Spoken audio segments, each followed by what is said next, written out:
Okay, as I explained earlier, we're standing outside the Chatsworth Magistrate Court, and we've got two cases that are currently being attended to. I just interviewed that case there that's being represented by the EFF, and a correction there. A 17-year-old man has been killed for dating a young Indian lady. That's what I hear. And right now we have another case here which is being represented by the IFP and the SA Outreach and Emergency Services, involving an 11-year-old boy who has been brutally sexually assaulted. And so the case is apparently being attended to inside the magistrate court, and we've got here the community which is out, and again they say no bail for the perpetrator. And so we're just going to have a chat quickly to Tuti Francis, who is the chairperson of the SA Outreach and Emergency Services, who's just going to give us a quick background to the nature of the case. So I'm just going to quickly zoom into her. This is Tuti Francis. You can lower your mask just so that they can hear what you're saying.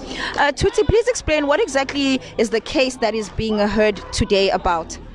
Hi Bindi, it's about the 13-year-old boy child that was raped by a community member, somebody that's between the children, that's grown in the area with the rest of them.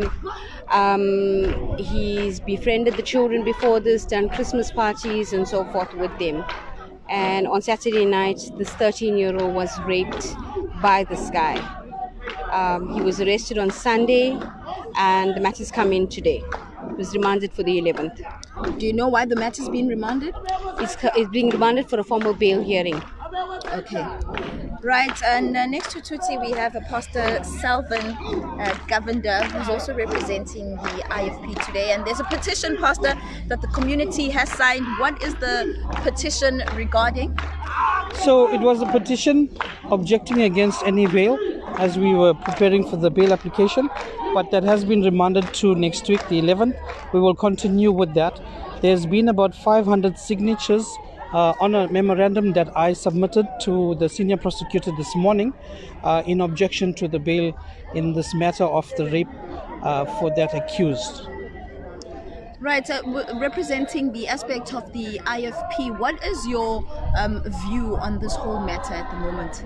The IFP has a firm policy, and we are totally against violence against children and women. We have a major Stop GBV action plan and a program that runs continuously. So yes, we decided to partner with the NGO, and for the people to hear that we are in support of this. We don't support criminals. We take a strong, firm stand against gender-based violence and violence against children.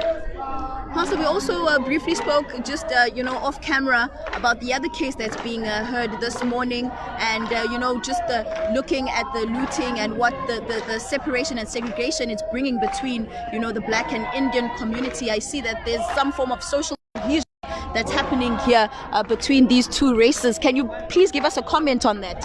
Okay, so the other party and the community of Welbidat, they also here for that case. It was a murder, but we want to state categorically that that is not a racial issue.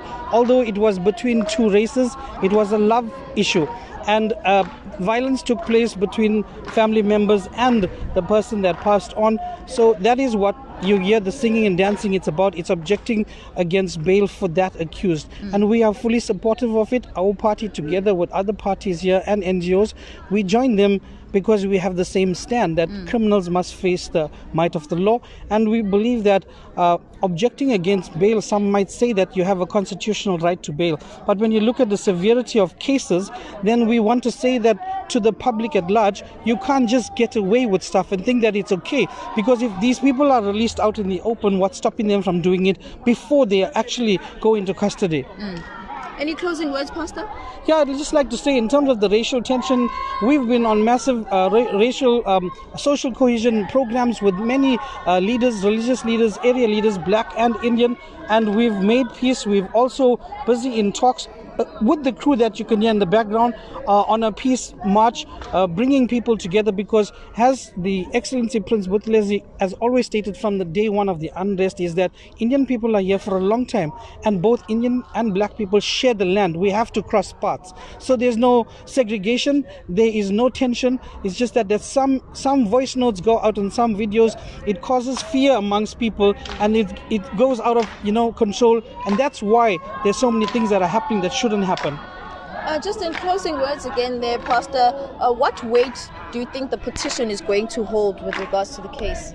Well, we believe strongly that as much as the South African justice system has its own bylaws and laws, we believe that the community and the residents that make up the numbers in this beautiful land has a say. And if the community is asking for something, I think they should be heard. For too long, the communities are not heard, and we have criminals and perpetrators all over the place, even in some prized positions in this country and all over different various departments. So we're taking a strong stand against criminals and crime at large, where if the community, if you have more than 100 signatures, we have about 500, and it's increasing every hour.